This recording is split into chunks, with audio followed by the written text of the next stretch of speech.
You're listening to Shinbones, the curated journals of Peter Culross.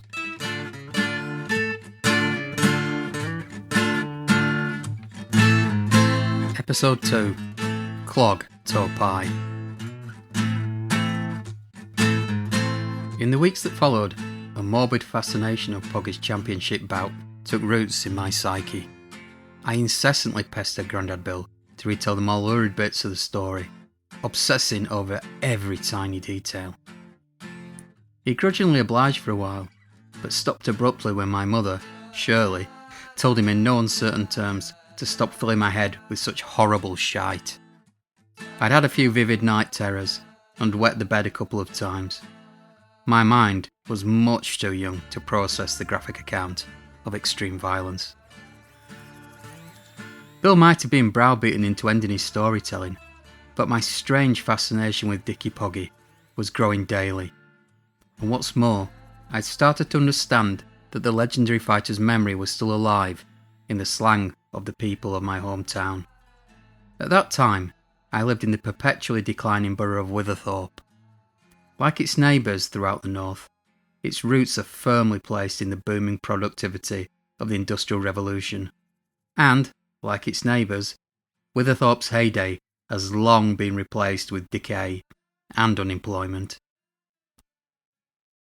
Grand Victorian buildings in the town's centre betrayed the lost prosperity of history, while long-abandoned mills crumbled on its outskirts. We were a good 20 miles from Staley Bridge, the scene of Bill's proper sporting occasion, but even here, Richard Pogmore's name could be heard in common parlance. For instance, to beat someone soundly in a fight was known varyingly as giving them a good pogging the shit out of them, or, in the more extreme cases of brutality, pogging their heads in. Kicks, especially powerful ones, were often known as pogs, and the term could be heard in reference to sport. For example, that Bobby Charlton could fair pog a football, he'd clear take the leather off it. While in a whole other context, being pogged meant that you'd eaten a gut-busting meal. Did that derive from the means of Crumbine's death? After all, he had received a solid pog to the midriff that had literally burst his gut. And most bizarrely, the slang was used to describe the act of clowning around. When reluctantly pressed into allowing me to watch Top of the Pops, Grandad Bill was prone to tutting loudly, shaking his head and muttering, "Just look at that bloody bunch of idiots pogging about." All that said, I may simply have been an inquisitive 6-year-old with an overactive imagination. The connections I was making could have been nothing more than pure coincidence. But then again, taking into account Bill's infuriating habit of answering every question with Dicky Poggy, it could be argued that I'd been simply a blithering idiot for not spotting them before. In any case, the niggling suspicion prompted me to approach my grandad to seek out confirmation. However, ever since my irate mother had torn a strip off him, he'd stubbornly refused to even utter one word on the subject. In frustration, I concluded that my teacher would be a knowledgeable adult to ask. I should have known better. As ever, the vacuous Miss Fawcett's help was next to useless. She was young, probably in her early 20s, overweight, and not so hot on personal hygiene. Bill, being who he was, had cruelly nicknamed her Fragrant Fawcett. In fact, following one stuffy summertime parents' evening, he swore blind that he'd almost passed out at the effort of holding his breath.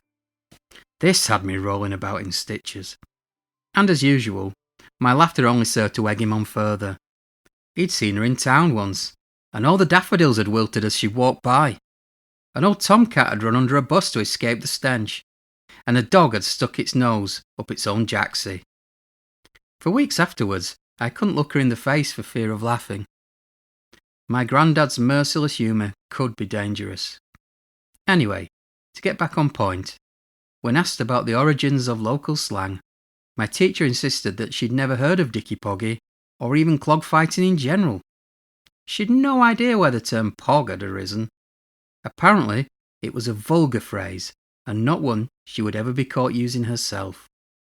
Her only useful nugget of wisdom was that I should join the local library if I was intent on finding out more. By now, I'd eagerly recounted Grandad Bill's story to anyone and everyone that would listen. Being 6, this mainly comprised my schoolmates, who all in all were a decent bunch, affable, good-natured, always up for a laugh. In fact, the only thing that dampened our hijinks were the tedious lessons thrust upon us between playtimes. Like all architecture of consequence in Witherthorpe, our school, St. Peter's, was a solid Victorian building. The once tan hue of its sandstone facade had been blackened by years of industrialised pollution. The mills might have closed decades earlier, but their grimy legacy lived on. However, being far too busy in our pursuit of fun, we cared not one jot about the soot or dirt, and together we invented a myriad of exciting Poggy-based role-playing games. I'd always be Poggy, of course, while my closest mates would take on the personas of the various powering champions that we dreamt up. Battering Butterworth, Super Daz, Rocky Hussain. My gang of heroes fought the ever-present threat of evil across the length and breadth of the playground. More often than not, this entailed linking arms and running through the yard shouting for all to join on for a clog toe pie. It was a phrase that I'd successfully weaseled out of Bill before his gagging order had come into force. Any spoil sport refusing to join on risked getting a good old kick up the bum. There could be up to 30 of us snot-nosed scallywags arm in arm before we got bored of the game. Or more likely, a teacher or dinner lady intervened to break up the fun. How this actually aided the fight against evil, I'm not really sure, but it was a great lark all the same. Other times, we'd have pretend parring bouts, with my pals enthusiastically play fighting for the honour of challenging Poggy, i.e. me, to a title match. And like countless boys across countless schools, we'd don our coats with only the top button fastened, the sleeves hanging free of our arms. Hero etiquette demanded we adorn makeshift capes, and who were we to question tradition? In regards to our clog fighting, we played fast and loose with the format, and it eventually became akin to World of Sport's all-in wrestling. If you've never had the privilege of viewing British wrestling of the 1970s and early 80s, then I urge you to get on the internet and do so. It was fantastic. I'd grapple with multiple opponents in a furious bout via a tag team system, while in a playground homage to Big Daddy, the assembled spectators would chant "Easy, easy," as I beat them again and again. It would usually culminate with a defeated friend passing me an imaginary championship belt, which I'd hold joyfully aloft in triumph. Despite receiving a thoroughly good hiding from Crumbine in the real world, in the playground, Poggy would always retain the world title.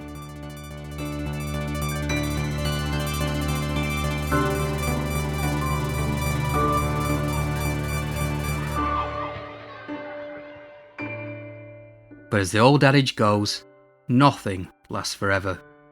And one playtime, during a particularly rough and tumble mid-morning championship, a stranger's hoarse voice called from beyond the rusty playground railings. "Hey lad! Lad! Yeah, you lad!" Super Daz had been thrashed in the first round, and was standing slightly apart from the raucous action. Now, someone was trying to attract his attention. A shabby old man with oil-slicked hair and a walrus moustache stood calling to him. He was tall, pitifully thin, and had a deeply lined and sunken face.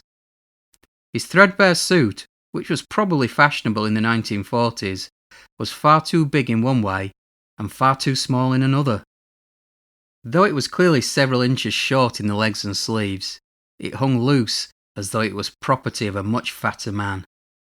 He brought to mind a clown who'd forgotten to apply his makeup, but there was no comedic aura surrounding him, just the cool, predatory glare of an animal spying its prey. He continued to call to Daz. "Don't be shy now, lad. I only want to say hello. Come on now. Here, look, I've got a toffee for you." My mate Daz was undoubtedly one of the nicest and most generous kids in school. but he definitely was not one of the sharpest. As they say in my neck of the woods, he was away with the fairies. The term stranger danger had yet to be coined, and it seemed that Daz had no quibbles with being at the bidding of a creepy old tramp. Not if free sweets were on offer anyway. He ambled over to the metal railings to collect his treat. The powering action had now ceased as we turned our focus towards this new and interesting event. Now, we'd all heard from our parents that talking to strangers was a bad idea. We didn't know the details of why or how, but the common playground understanding was that some grown-ups liked to hurt children. We also knew that puppies, kittens, and sweets could be used as a lure. A hasty group discussion concurred that Daz must also know this, and he would most likely be acquainted with the man at the railings. He was probably Daz's granddad, or uncle, or even neighbour. Besides, there were free toffees on offer, and we all wanted to get in on that action. After a couple of minutes of debate, we made our way over to see if we could claim some of the treats for ourselves. When we arrived, Daz was already happily chewing away at his sugary prize. But something weird was going on. Always the gobby one of the crowd, I quickly spoke up, telling Daz angrily to come away. I reminded him in no uncertain terms that children were not allowed to talk to strangers. In amused acknowledgement, the skeletal pervert turned his gaze on me and winked. My blood ran ice cold. "It's all right, Petey. It's only a little tickle," he wheezed. "You know me. I'm old Dick." A sickening expression of contentment played across his face as he continued to interfere with Daz for a while longer, before finally turning and limping away. We tried twisting Daz's arm, but he flatly refused to tell Miss Fawcett. As for the rest of us, we kept stum on the matter. Such things were far too embarrassing to discuss with grown-ups. Of course, the incident continued to feed the playground gossip machine for a while, but the furore had mostly died down within a few days. At that age, a week seems like a lifetime. But though my friends had gone quiet on the subject, it did continue to mither at me. It was really weird that the horrible man had known my name. After some contemplation, I decided that he'd likely heard one of my mates calling to me. But with this conundrum reconciled, I began mulling over how he'd said his name was Dick, and that he'd walked with a prominent limp. At 6 years old, you tend to maybe connect the dots a little too quickly. Just a few months later, something truly appalling happened in our quiet mill town. Philip Carter, a lad just a couple of classes above me, had been snatched on his way home from school, right outside the nearby corner shop. He'd been horribly violated and battered to death. The news shook our community to its core, and everyone's parents went into meltdown. Each school in the borough was visited by the police safety officer. Of course, he didn't specifically detail the assault in his lecture. The euphemism "interfered with" was far more appropriate for an already disturbed class of 6 and 7-year-olds. But however it was phrased, most of us understood the general meaning behind it, and it seemed that I wasn't the only kid in school capable of making circumstantial connections.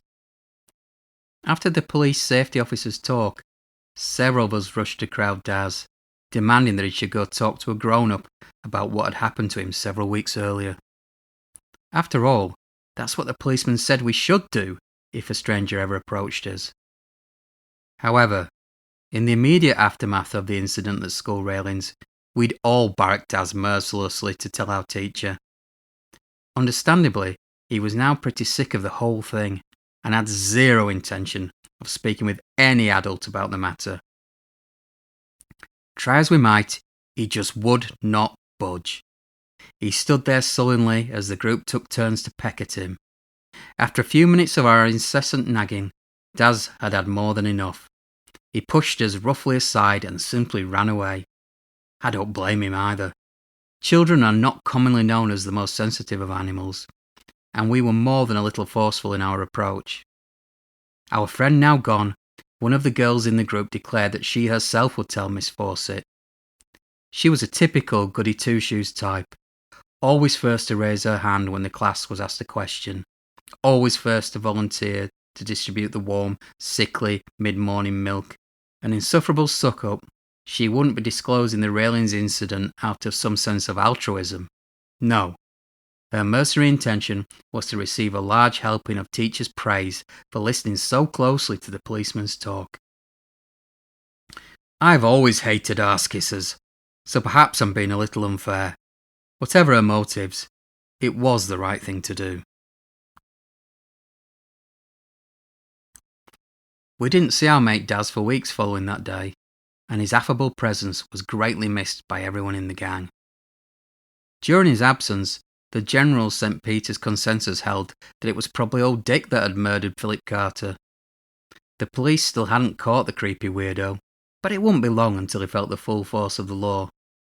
In all likelihood, Daz must be helping them out. He'd had the closest look at the man, so it made perfect sense that they'd want a detailed description from him. They'd most likely draw a terrible artist's impression of him too, just like we'd seen done on the telly. We speculated excitedly that the police might also want to talk to us. More than a few of us had got a close look at the ragged old man. Maybe we could help. We hoped so anyway, as it seemed like quite a thrilling prospect. In the end, our assistance was never asked for, and what's more, the police never caught the child killer.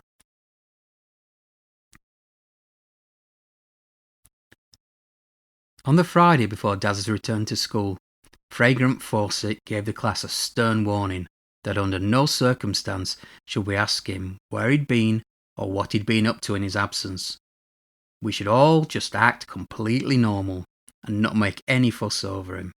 Oh, and there'd be big trouble if we ever mentioned the old man within his hearing.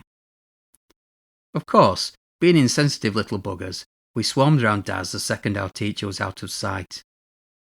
Unfortunately for us, he'd been sworn to silence by his mum and dad. Daz had even gone so far as to cross his heart and hope to die that he'd never discuss anything about it to anyone. Ever. And as far as I know, he never has. I rarely see him these days. When I'm back in town, I occasionally bump into him on a night out, and every now and then the old gang gets together for a drink. But if the subject ever turns to Philip Carter, or the pervert at the school railings, Daz will inevitably excuse himself quietly and head to the gents. The whispered agreement amongst the others is that there was more to the story than one incident at the school railings. I always remain tight-lipped on that subject.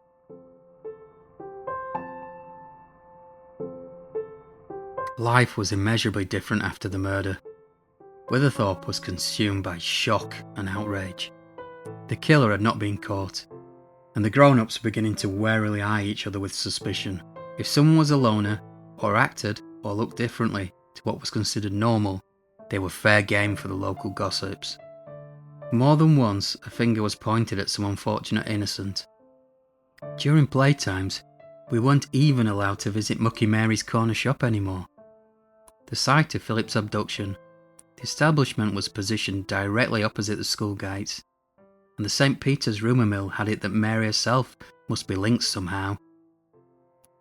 We were miffed at losing access to our mid-morning fizz bombs, but reluctantly accepted the new school rule anyway.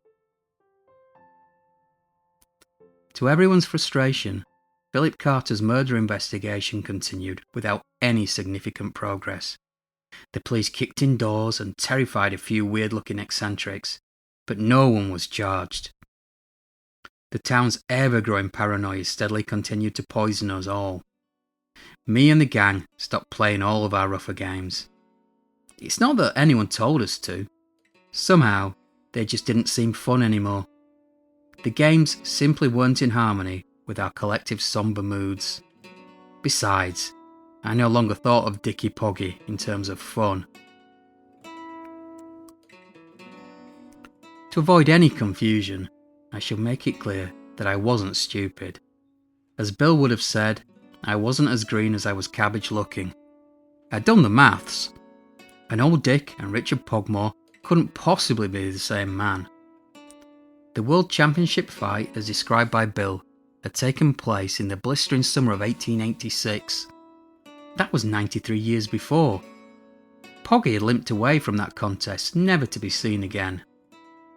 Given that the para had been in his 40s at the time, that would make him somewhere between 133 and 142 years old. I was fairly sure that I'd never heard of anyone living as long as that. But when you're that young, there's a very fine line between impossible and improbable. What if Poggy was meant to die during his bout and had somehow cheated death? What if the Grim Reaper just couldn't find him? I must admit that it was a very peculiar situation that I find myself in. To be so mesmerised by a thing, but yet also so sickened by it. I'd relished every tiny, graphic detail of Grandad Bill's story, and I'd loved all the boisterous games that me and my mates had invented since first hearing it. But the impact of the recent murder had really gotten under my skin. Our childish games were just a grotesque imitation of something much darker. On some unconscious level, my young self must have understood this. There's no doubt that I still had a macabre fascination with Dicky Poggy, but now I was seeing him in a different light. He'd killed a man. He'd killed a boy. He'd interfered with my friend. Well, perhaps. I wasn't really sure of anything anymore.